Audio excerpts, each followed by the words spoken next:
Today we're visiting with George Nelson, who has a perspective on early day Longmont that few people enjoy. George, welcome. Thank you. Glad to be here. We'll start at the beginning here. You were born in Longmont quite a few years ago. Tell us a little about that. Quite a few years. That's a long time. 1928, in fact. Yeah, I was born in Longmont.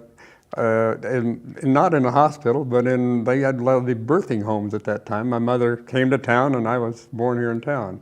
I was the youngest of 3 kids, and the farm that I lived on, the house was built the same year I was born, so the house is still there in 1928, long time ago.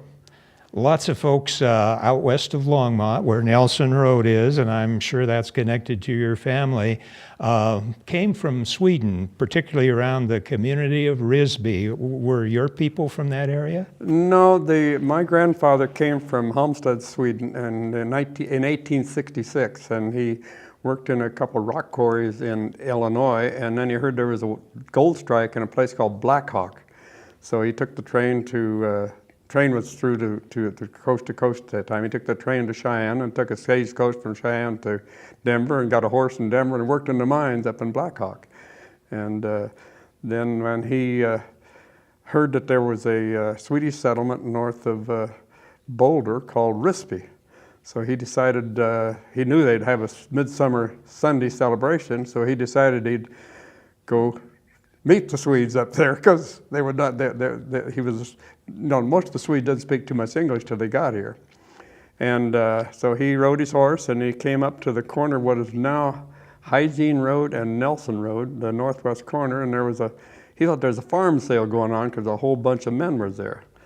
And found out it wasn't a farm sale. They had a 17-year-old kid with a rope around his neck. And what's going on? And he said, well, he burnt the Pella schoolhouse down. And they were really upset about that. And he said, well, that's kind of drastic. And he happened to have his gold with him, and the people that owned the homestead, their name was Hoover. And he said, what if I buy their homestead and they get on the Oregon Trail, would you let the kid go? And they said, these people, men talked it over and said that might be a good solution, so that's how he got his homestead. And the old house that my father grew up in is still out there on Nelson Road. And then later on, he brought 2 brothers from Sweden over. Louis, his name was August. He brought Louis over and John over, and they also lived on Nelson Road. And then where the old Nelson school is out on, would be Nelson Road on Main Street. That ground was given by John Nelson, one of my grandfather's brothers. So that's how Nelson Road got its name. And Nelson Road, I'm sure, if you've been on it recently, looks much different today from what it did when you were a young guy. Just a wee bit. And by the way, there's a little thing out there. My wife is buried at Risby, as long as my grandparents are also buried at Risby. And if you go up by Nelson Road, west of the old Nelson place, just west of the Clover Basin Reservoir, there's a greenhouse there. And I have to laugh every time I go by it, because the name of the greenhouse is Yatahay. You know what Yatahay means? I do not. It means, hello, Navajo. Oh, really? And every time I saw that, I thought, how can there's no Navajos here. So I went in there, and the guy was born and raised in New Mexico on a Navajo reservation. So he named his greenhouse Yatahay. You know, one of the things we haven't mentioned up to this point is just how long ago were you born at that birthing house? 1920, April 15th, 1920, tax day 1928, only there were no taxes then. Ah, very good. Also, give us a little idea of how the countryside looked as you were a kid growing up, because you grew up here essentially all of your juvenile life yes. in Longmont. Yes. And I'm sure the place was very much different from what it is today. Well, yeah, Longmont was about probably 5,000 to 5,100 people, and the high school building, which is still here on Main Street, that was the end of town going north. There was a potato chip factory just north of that called Harper's Potato Chips. I remember it well. And then on the south end of town on Main Street, the town wasn't that big. And the south end of town on Main Street, down as you come off the hill, go down the hill, there was a ice plant. And nobody had refrigerators, so everybody had a locker in that ice plant. It was chicken wire locker put your own lock on it, so when you butchered your chickens or what, you could freeze them there at the ice plant, and until they got refrigerators and freezers. And that ice plant was subsequently bought by a teacher named Roger Jones. That's and, correct. Roger gave a section of land to the city down near the St. Vrain River, which today is called Rogers Grove. That's correct. Right. Yeah. I went to Niwot grade school and Niwot high school. You couldn't drive till you were 16, of course, so Niwot had 10 grades. They had elementary of 1 through 10, and at the 10th grade, after your 10th grade, you were old enough to have a car, so we did 11th grade and 12th grade in Longmont High School. But the old railroad was in from, I guess we used to call a train that came through the Billings because it goes from Denver to Billings, Montana. I know that train well because when I was going to CU back in the 50s, it was called the Colorado and Southern in those days, and it came south in the early morning, and I could ride from Longmont to return to school in Boulder after spending my weekends in Longmont at my home. So I did get a chance to ride on the old Colorado and Southern. So I've been on it a few times. I rode it to I started 1 year, I graduated in 1946 from Longmont High School, and then I went 1 year to Colorado University, and then my brother came home from the Army, decided he wasn't going to farm, so I decided I'd go to the farm, so I switched to Colorado A&M, which is now Colorado State. And I used to ride that train once in a while up to Fort Collins. In those days, the diagonal highway did not exist, of course, and so when you had to make one of those infrequent trips to Boulder, it was kind of around the horn to get there, maybe going down to what we called 9 Mile Corner and on Arapahoe Road, or you could go the back way. Yeah, and the main road into Boulder would you go the Highway 287 to Denver and turn off and take a Arapahoe all the way into Boulder. That was the main way into Boulder. We went cross country and many times right over the top of Gun Barrel Hill. I'm wondering about what Main Street looked like when you were a kid, George. You remember the ice plant. What other businesses? Well, on the corner of 3rd and Main was the old hotel, which is still there. Yes. And right across the street and about 2 doors to the north was Williams Cafe, which everybody went to for a Sunday dinner if they could afford it. This is Depression times, and so people didn't have a lot of money. The biggest thing is that people would come to town, a lot of time farmers would come to town on Saturday night, and nobody locked their cars, they left the keys sitting in them, and it's just a small town. Everybody knew everybody else. I can remember my folks going to Utah to visit my sister who was there. We were gone for 2 weeks and never bothered to lock the door. No, that's correct. It was a different era. But it was a great place to grow up because it was small and you knew everybody, and the high school football teams drew a crowd. The basketball team, that's the only thing that was here for that time of the year. In the summertime on Roosevelt Park, they had softball. So a lot of softball games. And did they have the fair at the park in those early days? Fair was in the park in August every year, and then the champions from that would go to the state fair in Pueblo. So. I remember as a kid growing up, there wasn't too much to do to make a living around here in those days. You either were a farmer or maybe you worked the campaign at the Great Western Sugar Factory in the wintertime, so you'd have something to do. And then there was a lot of trade from the coal mines of Weld County that came into Longmont merchants. Do you remember any of that? Sure. We all had coal-fired furnaces or stokers or whatever, and the stokers finally came in. So most of us, I remember as soon as I got a driver's license, I had to go haul coal in from the Clayton mine, from the Black Diamond mine, and it was just the way, that's what we did. On the farm, we had, during Depression, we really had it made because we had animals. My mother had about 300 or 400 chickens, we had cows, we had horses. Of course, we farmed with horses to start with, and then we had pigs and we had sheep, so huge garden, and all the farm ladies canned a lot of food, so the Depression didn't hit farmers very much. So it was a good life growing up. Didn't have a lot of money, but you had plenty of good food. Plenty of good food and a lot of fun. So super. Yeah. And in later years, you've talked about going off and either being drafted or joining, I suspect, the military. Well, I got a number. I was old enough to get a number in the Second World War, but the war ended so I didn't get drafted. Just after I graduated from Longmont High School. And then went to Colorado State, which is Colorado A&M, now Colorado State, for 4 years. Came back, guys from that, and I was going to farm, but then I got notified by Mr. Harold Steele's father, Mr. Everett Steele, that my number was coming up for draft. And well, the draft at that time was 2 years, and I could enlist for 18 months. I said, 18 months beats 24, so I enlisted. Well, little did I know that all enlistees that week were sent to Hawaii for basic training. That was good, but when you finish basic training, you had two options. You go to Korea as an infantry rifleman, or you go to OCS, and as a chicken, I took OCS. So I ended up in Korea anyhow, but... and you had interesting experiences there, for sure. Yeah, I was an officer in the artillery, and I got to Korea, and there was as most people don't realize, that Korea was not a U.S. war; it was a United Nations war, and so there was every country had troops there, and I was with the Greeks. The Greeks had no artillery. Hellenic forces, they called them, had no artillery, so I was the artillery for the Greeks battalion. So I got to speak very little Greek, but I could say kalimera, good day, kalinikta, good night, palikala, very good, and so forth. We always pick up a few words when we're immersed in another culture for a while, right? Uh-huh.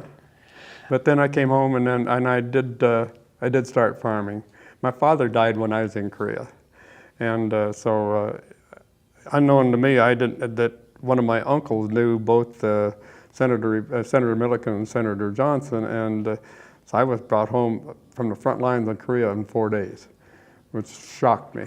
I didn't make it in time for he died, but that's unheard of to leave I was on a fire mission, actually, and my boss, a major, came in and says, you're to go to Seoul, and I was home in 4 days, so amazing. So, and then I farmed for about 10 years, and farming wasn't that so wonderful in those days. Alfalfa was about $20 a ton. Now it's like $240 a ton, and it was tough on the farm. I fed a lot of cattle, and all my friends got married, and for some reason I didn't. And one day I lived with my mother, and I said one day to my mom, I said, you know what? I'm not getting anywhere, and I think I'll go to the mountains, have fun, and teach skiing for a couple of years. She said, good, I'll move to town. So that's what I did. I moved to the mountains, and I taught skiing for a few years, and met my wife, got married, and had to go to work. And you're still an enthusiastic skier today. Oh, yeah. One of your good reasons to visit Colorado each winter. Well, I got 7 days in this last 2 weeks, so. And where did you pick up that skill? Just self-taught? No, yeah, self-taught. And I taught skiing I was on the first ski school at Loveland Basin in 1957 to 1962. It was just on weekends. And in 1962, Vail started. And I taught full-time at Vail for 2 years, full-time, and that's where I met my wife. But I didn't know her, but I knew her old family. Her dad bought those old cattle for me, so it was kind of a natural. And I imagine you've seen quite a progression from your earliest days of skiing up there to what it is today. Oh boy, yeah. Vail is huge now, and it's, the skis have changed. It's a total different ballgame. It's easier to ski. And it's nice when you're old because you get cheap prices. So, yeah, those senior discounts count for something, right? That's really good. The only thing that's good about getting old is somebody said getting old is not for sissies, and boy, they are really right. I'm one of the lucky people. I'm very healthy. But so many people my age and your age, probably you're younger than I am, aren't as lucky as we are. Absolutely true. I would agree with that. You still have connections in the community here. You've got relatives, several? Yes. Mention who they are. Well, second cousin lives here in town, and his name is Richard Knaus, Dick Knaus. He and I were playmates when we were kids, about 3 miles apart. We rode our bicycle back and forth, and his wife Gladys is here. Dick is not too well, but I had lunch with him last week, and getting around, but not as well as I am. And then I have another cousin that his name is Dwight Wiederquist, lives at Niwot, and he's not doing so well either, but we're still alive. Well, Dwight spent a good many years in the St. Vrain Valley School District. Yes, he did. He was quite a few years. Niwot's a big change. When I grew up, Niwot was pretty little.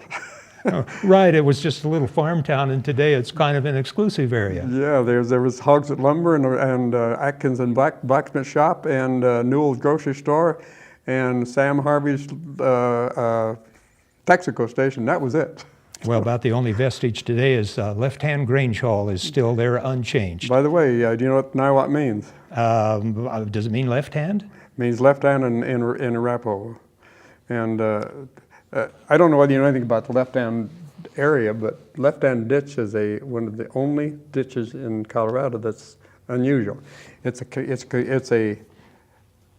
Well, I'll go back to we're under Colorado of the West. Most of us under not a riparian rights, but however you file your rights ahead of time. So it's prior rights. It's called. Left hand went together. They got together and they formed a mutual company years and years ago.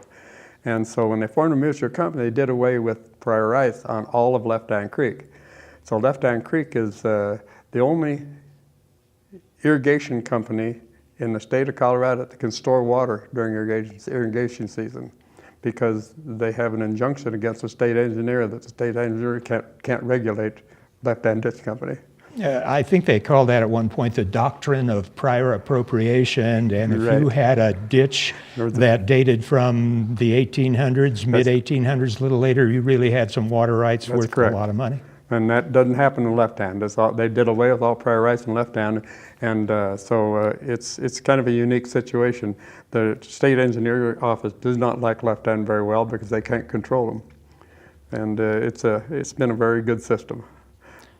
George, let me ask you before we conclude our conversation this day about when you think back about growing up as a kid in Longmont, what particularly pleasant memory might you have about the place? I know you must have dozens of them, but maybe there are one or two that just kind of stick out in your mind. Going to high school here was great because I was from a little town, little Niwot. Near Niwot, there was nobody there. And so going to high school, you met a lot more people that you expanded your whole life. And I still have many good friends out along my high school, which I wouldn't have had without coming to town. Was the great experiences? I guess come to school here, and just the camaraderie of the people. And our whole graduating class is probably not over 230 kids, and so you knew everybody. And life has changed, and I think it's a lot faster now. What we do, we danced. We didn't have any money, so we danced the Jitney dance on Friday night. What a great thing that was. Do you know what that was? I remember the Jitney dance and Joe Cook's orchestra. That's right. Joe Cook was a teller at the bank. That's right. And every Friday night, there's a dance called Jitney Dance, and see who ran that? One of the groups in town. Was it VFW or somebody ran it? And so that the kids sat in one area and the other people sat in another area, and it cost like 6 cents for 2 dances. And it was just a ball. And it was in the center of town, right in Roosevelt Roosevelt Park. Lake, right at Roosevelt Park. Yeah. Not too far from Bose's Barn. Do you remember Bose's Barn? That and I don't remember. Well, it was about 2 blocks away. We have a retirement home on that property today. Okay. Sometimes we remember too much, right? But I have another cousin that lives here, and she lives in the retirement up north. I can't remember the name of it, and she is 98. Her name is Jean Davis, and her mind is wonderful. So I went and saw her last week too. I'm thinking that having good genes means a great deal, right? It helps. I'm sure it helps. I think then you'll have to have a little luck too, I think. Well, George, it's been very kind of you to spend these few minutes with us today, visiting about what Longmont was like in an earlier day. Well, it was a great town. It probably still is. I don't know very well. I've been away now for almost 50 years. It's still a terrific place. I'll bet it is. I enjoy coming back. And I thank you for asking me in to do this. You're very welcome.